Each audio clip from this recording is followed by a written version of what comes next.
Assamese Educator সকলো বন্ধু বান্ধৱীলৈ আজি নতুন ভিডিঅ'টোলৈ স্বাগতম জনাইছো। আজি ভিডিঅ'টোত আপোনালোকক জনাম কেনেকৈ আপোনালোকে বন বিভাগৰ ফৰেষ্ট ডিপাৰ্টমেণ্টৰ জি ফৰেষ্ট গাৰ্ড আৰু ড্ৰাইভাৰ ইয়াৰ লগতে বিভিন্ন পোষ্টৰ যি নিযুক্তি প্ৰক্ৰিয়া আৰম্ভ হৈছে ইয়াত কেনেকৈ আবেদন কৰিব।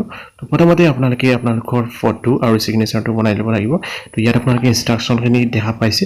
তো ইয়াত আপোনালোকে 1 জানুৱাৰী 2020 পিছত আপোনালোকৰ ফটোখন উঠোৱা হ'ব লাগিব, তোলা হ'ব লাগিব। লগতে আপোনালোকৰ হোৱাইট বেকগ্ৰাউণ্ড থকা হ'ব লাগিব আৰু ফেচ আপোনালোকৰ 50% অকুপাই হ'ব লাগিব আৰু ইয়াৰ লগতে আপোনাৰ মুখখন চুলিৰে ঢাকা হ'ব নালাগিব। লগতে আপোনাৰ যদি চেছমা থকা ফটো আছে সেইখন একচেপ্ট নহ'ব। তো ইয়াত আপোনাক সাজেষ্ট কৰিছে আপুনি ষ্টুডিঅ'ত ফটো উঠাবলৈ। তো মই আজি আপোনালোকক মোবাইলৰ দ্বাৰা কেনেকৈ এই সাইজটো কম কৰে ডাইৰেক্ট প্ৰচেছটো কেনেকৈ আপোনালোকৰ মোবাইলৰ পৰা A to Z প্ৰচেছটো কৰি দেখুৱাম। ইয়াত আপোনালোকৰ ৰিজলিউশ্যনটো লাগিব 640x480.3 মেগাপিক্সেল মেক্সিমাম আৰু মিনিমাম লাগিব 320x240 450 KB আপোনালোকৰ ফটো সাইজ হ'ব লাগিব। ইয়াৰ উপৰি ইয়াত বেলেগ কিছুমান ইনষ্ট্ৰাকচন আছে, আপোনালোকে সেইখিনি পঢ়ি ল'ব যিহেতু ভিডিঅ'টো বহুত দীঘল হৈ যাব। গোটেইখিনি কৈ দিবলৈ মই তুলমুলকৈ কৈ দিছোঁ। আৰু সিগনেচাৰটো আপোনালোকৰ লাগিব মেক্সিমাম লাগিব আপোনাৰ 800x300 আৰু মিনিমাম হ'ব লাগিব আপোনালোকৰ 400x150 আৰু আপোনালোকৰ সাইজটো সিগনেচাৰৰ সাইজটো হ'ব লাগিব আপ টু 100 KB লৈকে। তো ইয়াত দিছে যে মোবাইল ফোনৰ দ্বাৰা ফটোগ্ৰাফ সিগনেচাৰ এইবিলাক যদি আপোনালোকে আপলোড কৰে কিন্তু ৰিজেক্টেড হৈ যাব আৰু অনলি JPG ফৰমেটত আপোনালোকে ইমেজ যিখিনি দিব ফটো সিগনেচাৰ এইখিনি আপোনালোকৰ একচেপ্টেড কৰা হ'ব। তো আপোনালোকে প্ৰথমতে চাই ল'ব যে JPG ফৰমেটত আছে নে নাই আপোনালোকৰ ফটোখন। আগতে ফটোখন বনাই সাইজটো ক্লিয়াৰ কৰি ল'ব। মই আপোনালোকক এতিয়া মোবাইলৰ পৰা ফটো আৰু সিগনেচাৰ বনাই দেখাম আৰু আপোনালোকে ভিডিঅ'টো প্ৰথমৰ পৰা শেষলৈকে চাই থাকিব। ইয়াৰ লগতে আপোনালোকৰ ডকুমেণ্ট লাগিব, আপোনালোকৰ মেট্ৰিকৰ এডমিট কাৰ্ড, আপোনালোকৰ এজ প্ৰুফৰ কাৰণে নতুবা আপোনালোকৰ বাৰ্থ চাৰ্টিফিকেট লাগিব। লগতে মাৰ্কশ্বিট কপিও লাগিব পাৰে পোষ্টত যিবিলাকত মাৰ্কশ্বিট বিচাৰিছে সেইবিলাকত।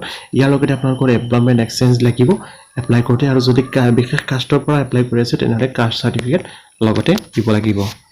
যদি ইকনমিকেলি উইকাৰ ছেকশ্যনৰ পৰা এপ্লাই কৰি আছে তেনেহ'লে সেই চাৰ্টিফিকেটখন লাগিব। তো ফটো সাইজ ৰিডিউচ কৰিবলৈ হ'লে আপোনালোকে প্ৰথমতে এই এপটো ইনষ্টল কৰি ল'ব। ইয়াৰ লিংক মই ডেছক্ৰিপশ্যনত দি দিম, ৰিডিউচ ফটো সাইজ। তো এইটো মই অপেন কৰি লৈছোঁ। অপেন কৰাৰ পিছত আপোনালোকে ইয়াত চিলেক্ট ইমেজত ক্লিক কৰি ইমেজ চিলেক্ট কৰি ল'ব।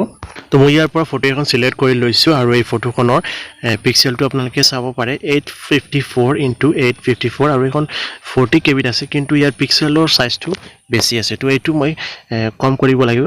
এইখন মই একুৰেট সাইজত বনাই দেখাই আছোঁ। তো এই ফটোখন মই সিলেক্ট কৰি লৈছোঁ আৰু ফটোৰ ওপৰত সিলেক্ট কৰাৰ পিছত আপোনালোকে ফটোৰ ওপৰত ক্লিক কৰিব। ক্লিক কৰাৰ পিছত লেফ্ট সাইডৰ সাইজটো দেখা পাব।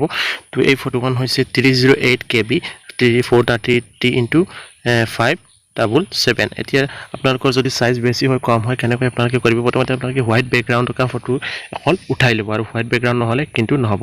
তাৰপিছত ফটোৰ ওপৰত ক্লিক কৰাৰ পিছত ৰিডিউচত ক্লিক কৰি আপোনালোকে কাষ্টমত ক্লিক কৰিব বা ইয়াত বিভিন্ন অপশ্যন আছে।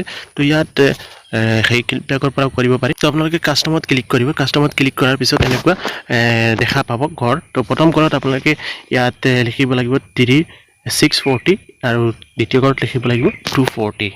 তো দেখা পাইছে মই লিখি লৈছোঁ 640x240। দুইটা ঘৰত আপোনালোকে ক্লিক কৰি এনেকুৱা আহি যাব। তো আপোনালোকে ডান কৰি দিব, লিখাৰ পিছত অ'কে কৰি দিব। অ'কে কৰাৰ পিছত আকৌ ফটোত ক্লিক কৰিব। এতিয়া চাব পাৰে অনলি 24 KB। এতিয়া মোৰ ফটোখন হৈ গৈছে 480x640। এতিয়া ছেভ কৰিবলৈ হ'লে কেনেকুৱা কৰিব, আকৌ ফটোৰ ওপৰত ক্লিক কৰিব বা ক্লিক নকৰিলে হ'ব 3 ডটত ক্লিক কৰিব। 3 ডটত ক্লিক কৰাৰ পিছত ছেভ এজত ক্লিক কৰিব। ছেভ এজত ক্লিক কৰাৰ পিছত এনেকুৱা আহি যাব। তাৰপিছত ছেভত ক্লিক কৰি দিব। এতিয়া এই ফটোখন আপোনালোকৰ ৰিডিউচ ফটো সাইজ এটা ফল্ডাৰ পাব, সেই ফল্ডাৰত ছেভ হৈ যাব। আপোনালোকে গেলাৰীত গৈ চেক কৰিব। এতিয়া সিগনেচাৰ মই বনাই দেখাই। তো এতিয়া আপোনালোকে সিগনেচাৰ এটা সিলেক্ট কৰি ল'ব। যেনেকৈ ফটো সিলেক্ট কৰিছে সিগনেচাৰ সিলেক্ট কৰাৰ পিছত আপোনালোকে আকৌ ইয়াৰ ওপৰত ক্লিক কৰিব। ক্লিক কৰাৰ পিছত সাইজটো দেখা পাব। ইয়াত দেখা পাইছে 340 KB। তো ইয়াৰ পিছত ৰিডিউচত ক্লিক কৰিব। ৰিডিউচত ক্লিক কৰি কাষ্টমত ক্লিক কৰিব। কাষ্টমত ক্লিক কৰি এতিয়া আমাৰ ফটো হ'ব লাগে 800। প্ৰথম ঘৰটোত লিখিব 800 into তাৰপিছত দ্বিতীয় ঘৰটোত লিখিব 150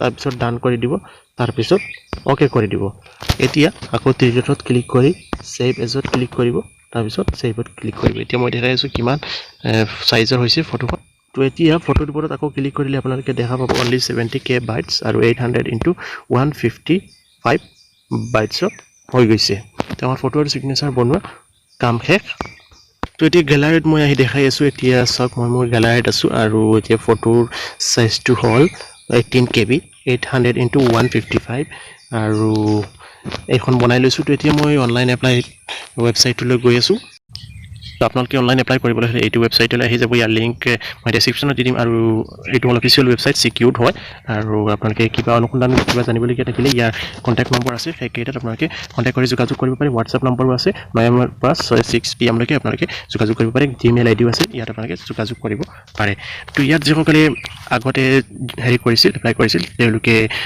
পুনৰ এপ্লাই কৰাৰ প্ৰয়োজন নাই তো আপোনালোকে প্ৰথমতে ক্লিক here to apply ইয়াত ক্লিক কৰিব তো ইয়াত ক্লিক কৰাৰ পিছত ইয়াত খুদিব আপোনালোকৰ যে আপুনি আগৰ যিটো এডভাৰটাইজমেন্ট কৰা পাইছিল সেইটোত আপোনালোকে এপ্লাই কৰিছিল নেকি তো ইয়াত মই নট ক্লিক কৰি দিছো নট ক্লিক কৰাৰ পিছত এনেকুৱা পেজ খোল খাব পেজ খোল কৰাৰ পিছত ইয়াতে আপোনালোকে বিভিন্ন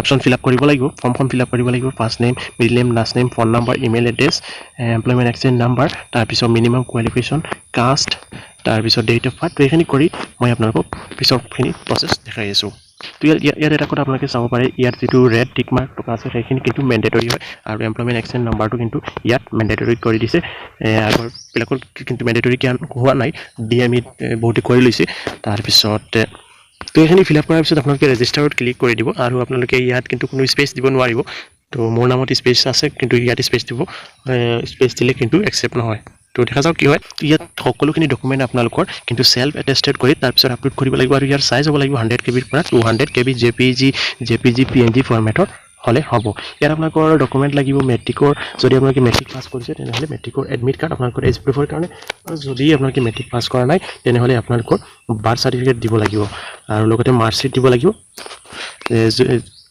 ইয়াৰ লগতে ডিপ্লোমা সাৰ্টিফিকেট যিবিলাকৰ পোষ্টৰ কামে ডিপ্লোমা সাৰ্টিফিকেট লাগে ইয়াৰ পিছত ড্ৰাইভিং লাইসেন্স যদি আপোনালোকে ড্ৰাইভিং সাৰ্টিফিকেটৰ কাৰণে এপ্লাই তো ৰেজিষ্টাৰ হৈ গৈছে হৈ যোৱাৰ পিছত এতিয়া ইয়াতে new candidate register do you have a certificate in historiography এইটো যদি আছে ইয়েস দিব নাথাকিলে ন তাৰপিছত do you have a certificate in ড্ৰাফটমেন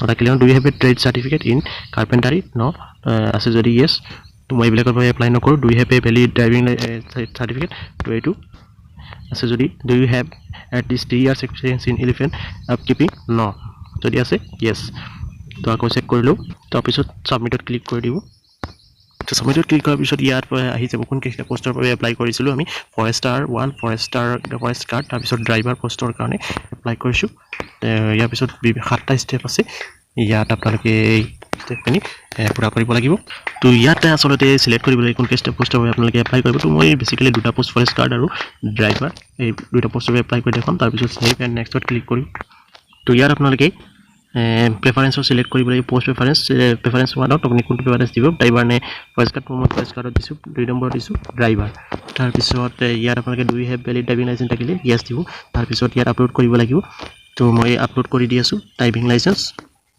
তো ব্ৰাউজত ক্লিক কৰিব ক্লিক কৰাৰ পিছত এনেকুৱা ফাইলত যাব তো মোৰ ইমেজ আপলোড ড্ৰাইভিং লাইসেন্স আপোনাৰ সাকসেসফুল হৈ গৈছে তাৰ পিছত সেভ এণ্ড নেক্সটত ক্লিক কৰিব সেভ এণ্ড নেক্সটত ক্লিক কৰাৰ পিছত ইয়াত আকৌ স্টেপ 3 দেখা পাইছে তো ইয়াত পাৰ্সোনেল ইনফৰমেশন আপোনালোকে দেখা পাব তাৰ পিছত আৰু কিছুমান ডিটেইলছ ইয়াত এন্টাৰ কৰিব লাগিব তো এইখিনি ডিটেইলছ এন্টাৰ কৰাৰ পিছত কন্টাক্ট ইনফৰমেশন ইয়াত আপুনি দিব লাগিব তো ইয়াত ফুল এড্ৰেছ তাৰ পিছত ডিস্ট্ৰিক্ট ফৰ পুলিচ ষ্টেচন এখিনি আপুনি ফিল আপ কৰি ল'ব পিন কোড পুলিচ ষ্টেচন তাৰ পিছত সেভ এণ্ড নেক্সটত ক্লিক কৰি দিব তো এখিনি স্টেপ হৈ গ'ল তেতিয়া বাকি 3টা স্টেপ বাকি আছে তো ইয়াৰ কোৱালিফিকেশন টু গ্ৰেজুৱেট আছে ইয়াৰ ওপৰত দিয়া নাই পোষ্ট গ্ৰেজুৱেট এইবিলাক নাই তো মই গ্ৰেজুৱেট লৈকে দিছো তাৰ পিছত ইয়াতে ডিপাৰ্টমেন্ট সিলেক্ট কৰিব লাগিব কোনটো ডিপাৰ্টমেন্টত BA BSc BCom ইয়াৰ পিছত কলেজ নেম পাৰ্সেন্টেজ ইয়াত সিলেক্ট কৰিব লাগিব তো যদি EWS সাৰ্টিফিকেট আছে আপোনালোকে ইয়েস কৰিব নহলে ন কৰিব আৰু তাকিলে আপোনালোকে ব্ৰাউজ কৰি আপলোড কৰি দিব আৰু এখন 100kb বা 200kb 250kb ৰ ভিতৰত হ'ব লাগিব তাৰ পিছত সেভত ক্লিক কৰি দিব তো সব মোৰ 5টা স্টেপ সম্পূৰ্ণ হৈ গৈছে আৰু 2টা স্টেপ বাকি আছে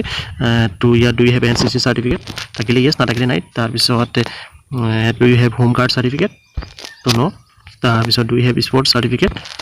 থাকিলে yes কৰিব আৰু আপলোড কৰিব লাগিব কম্পিউটাৰ কোৰ্স ডিগ্ৰী তাৰপিছত do you have any work experience in forest department তাৰপিছত 7 নেক্সটত ক্লিক কৰি দিব যেখিনি ক্লিক কৰিছে সেইখিনি আপুনি আপলোড কৰিব লাগিব ইয়াত do you have computer course certificate সেইখিনি ক্লিক কৰিছো তো মই এটো আপলোড কৰিব লাগিব তাৰপিছত 7 নেক্সটত ক্লিক কৰি দিব এতিয়া এজ প্ৰুফৰ বাবে আপোনাৰ যদি মেট্ৰিকৰ এডমিট আছে তেনেহলে এডমিট আৰু যদি মেট্ৰিক পাস কৰা নাই তেনেহলে আপোনালোকে বাৰ্থ সাৰ্টিফিকেটখন দিব লাগিব তো মই মেট্ৰিকৰ এডমিটখন দি আছো ব্ৰাউজত ক্লিক কৰি এখন সিলেক্ট কৰি লম তো আপোনালোকক কৈছিলো ৰিডিউস ফটো সাইজ এইটো আহি জমা হৈ যাব যিখিনি ফটো সাইজ ৰিডিউস কৰিছো এইটো ক্লিক কৰি এডমিটখন মই আপলোড কৰি দিছো ইমেজ আপলোডেড সাকসেসফুলি তো ইয়াত হৈ গল আপলোডেড ডকুমেন্ট ইয়াৰ পিছত কোৱালিফিকেশন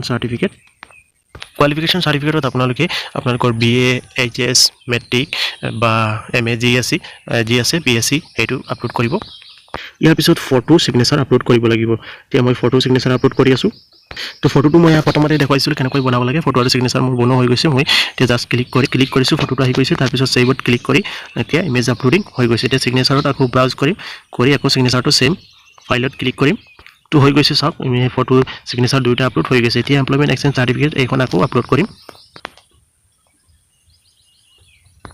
তো হৈ গৈছে ইমেজ আপলোডেড সাকসেসফুলি এতিয়া সেভ এন্ড প্ৰিভিউ ক্লিক কৰিম তো সব পাৰে মোৰ গুটেখিনি স্টেপ হৈ গৈছে পোষ্ট প্ৰেফাৰেন্স হৈছে ফৰেষ্ট গাৰ্ড ড্ৰাইভাৰ আৰু পাৰ্সোনেল ডিটেইলছ তাৰ পিছত ফাদাৰ্স নেম সব আহি গৈছে তাৰ পিছত কৰেসপন্ডেন্ট এড্ৰেছ সব গুটেখিনি মই যেনেকৈ কৰিছিলো সেম হৈ গৈছে একচেপ্ট হৈ গৈছে এতিয়া declaration if the certified above এইবিলাক খিনি আপোনালোকে পঢ়ি ল'ব তাৰ পিছত মই সাবমিটত ক্লিক কৰি দিম প্লিজ তাৰপিছত ক্লিক কৰাৰ পিছত এনেকুৱা দেখাব please check all details carefully before আপোনালোকে ভালদৰে চাই ল'ব পিছত আপোনালোকৰ কিন্তু সমস্যা কৰিব পাৰে 2-3 বাৰ চাই ল'ব মই ফাইনেল সাবমিটত ক্লিক কৰি দিছো তো ইয়াত এটা OTP আহিব enter 5 digits OTP have been sent to your registered phone number তো এটা OTP আহিব ওয়েট কৰি আছো OTP তাৰপিছত সাবমিটত ক্লিক কৰি দিম তো হৈ গৈছে মোৰ কাম হৈ গল এতিয়া চাব পাৰি এপ্লিকেশন ফৰ্ম ডাউনলোড তাৰপিছত admit card pending result pending তো ইয়াত এপ্লিকেশন ফৰ্ম ডাউনলোডত ক্লিক কৰি এপ্লিকেশন ফৰ্মখন ডাউনলোড কৰি লও তে মোৰ এপ্লিকেশন ফৰ্মখন ডাউনলোড হৈ গৈছে চাও এতিয়া চাব পাৰি আপোনালোকে ইয়াত ডাউনলোড কমপ্লিট তো ভিডিওটো চোৱাৰ বাবে ধন্যবাদ ভিডিওটো অলপ দীঘল হৈছে তো আপোনালোকে সকলোকে চোৱাৰ বাবে ধন্যবাদ পুনৰ এটা নতুন ভিডিঅ' লগ পাই আজি লৈছো আপোনালোকৰ দিনটো শুভ হওক তাৰ কামনা জয় হিন্দ জয় আই অসম আৰু যদি কিবা জানিবলগীয়া থাকে আপোনালোকে কমেন্ট কৰি জনাব